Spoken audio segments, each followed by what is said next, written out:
What's up, everybody? My name is Brad, and today I've got another short story review for you guys, and I'm going to be talking about The Life of Chuck, which is the second story in the new Stephen King If It Bleeds collection.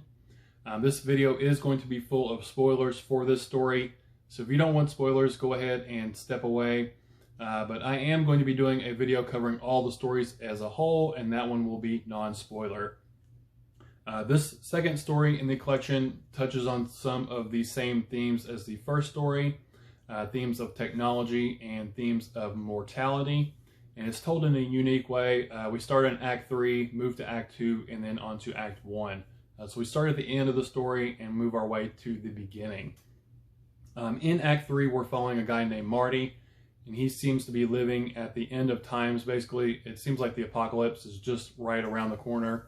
There's power outages, the internet is going out, there's crazy weather going on, earthquakes have broken off California, the breadbasket states have, I think they've all burned up and on fire, Florida is completely submerged in the swamp water, and just everything is basically going to hell in the story. But people seem to be trying to still live out their day-to-day lives, doing their normal routine, and Marty, he's stuck in traffic going to work one day and happens to look up and sees this big billboard with a guy on there. He sort of looks like your normal everyday guy, looks like an accountant. And it says, thanks Chuck for a great 39 years on the billboard. It just seems weird that it seems like a retirement billboard, but it just seems like a weird time to have something like that with all the craziness going on. And then throughout the rest of the Act 3, we encounter more of these sort of billboards and signs for Chuck. There's some on like a bus bench. When Netflix eventually goes out, there's like a brief commercial for Chuck, and that goes away. There's even an airplane that writes in the sky, thanks Chuck for a great 39 years.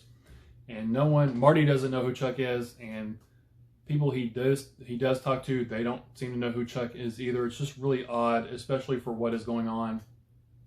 But with the themes for technology, like I said, the power is going out, the internet is going out, Netflix doesn't work anymore.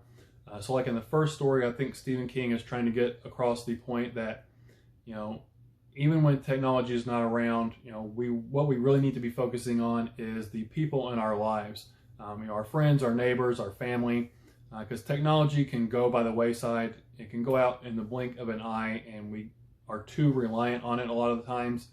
Technology is good and has its places, but we rely on it too much as a society, and we really need to start focusing more on these person-to-person connections, in real life connections with each other, instead of, through FaceTime and Instagram and all these other social media apps and technology in general. So we started talking about that, and once Netflix goes out and the power starts to go out, Marty wants to reconnect with his ex-wife, Felicia. They are still friends, but he wants to be with her because it seems like, the end is imminent, and he wants to be with her at the end. So he walks to her house. It's like 3 or 4 miles away from where he lives. And along the way, he interacts with some strangers, has conversations with them. And again, I think that's that person-to-person connection that Stephen King is trying to relate to us, that is more important than, our connections through technology and whatnot. So Marty is on his way to see Felicia. He finally gets there, and the scene sort of cuts to a different perspective. We are in a hospital, and there's a guy in a hospital bed. He's dying. He has a brain tumor or some type of brain cancer. He's in the hospital with his son, and he's also in the hospital with his brother-in-law. We come to find out the man in the bed who's dying, that is Chuck.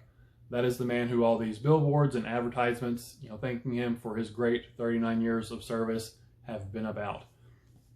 And there was a quote in the first story that sort of harped on mortality some, and it was, when an old man dies, a library burns.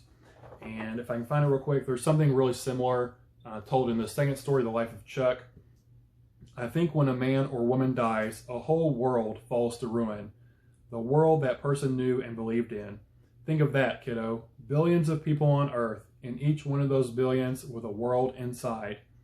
The Earth their minds have conceived. And now my dad's world is dying. So this sort of, for me, ties in a lot with the Dark Tower that Stephen King has created. Jake Chambers has that quote, "Go now, there are other worlds than these."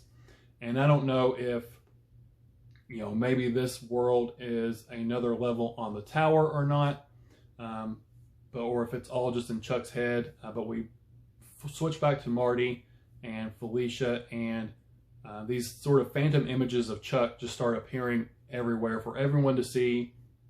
And we find out that Marty and Felicia and that whole world that is falling apart, that's decaying, that seems to have the apocalypse coming, that's actually all inside of Chuck's head, which I thought that was a really, really cool twist to the story. And I want to read the last line in that story real quick, because I don't know why. It just struck a chord with me. Or not the last line, the last paragraph or so. So Chuck's mind is dying, and because his mind is dying, the world that Marty and Felicia live in, that is dying because it's all in Chuck's mind. And I'm curious, any other fans of the Dark Tower out there, do you all think this is maybe an actual level on the tower where Marty and Felicia are, and that level just happens to be inside Chuck's head? Or, is it just all in Marty and Felicia and everybody else? Are those all just part of Chuck's imagination? But real quick, the last paragraph or so. Jenny, Brian, and Doug stand beside Chuck Krantz's bed, their hands joined. They wait as Chuck, husband, father, accountant, dancer, fan of TV crime shows, takes his last 2 or 3 breaths. 39 years, Doug says. 39 great years. Thanks, Chuck. Marty and Felicia sat with their faces turned up to the sky, watching the stars go out, first in 1s and 2s, then by the dozens, then by the hundreds. As the Milky Way rolled away into darkness, Marty turned to his ex-wife. I love black. So when I read that originally, I don't know, it just sort of gave me chills. And I really think Stephen King, these first 2 stories, is talking about mortality a lot. Maybe he's even thinking of his own mortality, because the 2 quotes seem to be about all these ideas and imaginations and things in people's minds, and Stephen King maybe wanting to get out what he has in his head, out on paper, because he is getting older. I think he's like 71 or 72, and no one lives forever. And once we pass away, we can't pass on those stories that were in our head to anybody else unless we get them out, either telling them to somebody or writing them down or whatever. I think that's sort of a major theme with this story and the second story, and I really like that. Also, the idea that there's like 5 or 6 people that buddy read this with me, and it does sort of give a description of what Chuck looks like, but I can guarantee that Chuck looked completely different in everyone's head that has read this story. So if you think about that, there are other worlds in these. That is a true thing. It's not just science fiction. Chuck's going to look different in my head compared to what he looked like in your head or in your head and whoever's head. So we all have these own worlds, these infinite worlds, these multitudes in our own heads. And I think that is sort of a fascinating, you sort of take something like that for granted. But when you actually think about it, I think that's a really sort of fascinating concept, that there truly are infinite worlds, especially all in, the billions of people on Earth, in everybody's imagination. So that's the end of Act 3. Chuck dies, and we move to Act 2, and it's earlier in his life. And this was a really fun act. It's basically he's younger.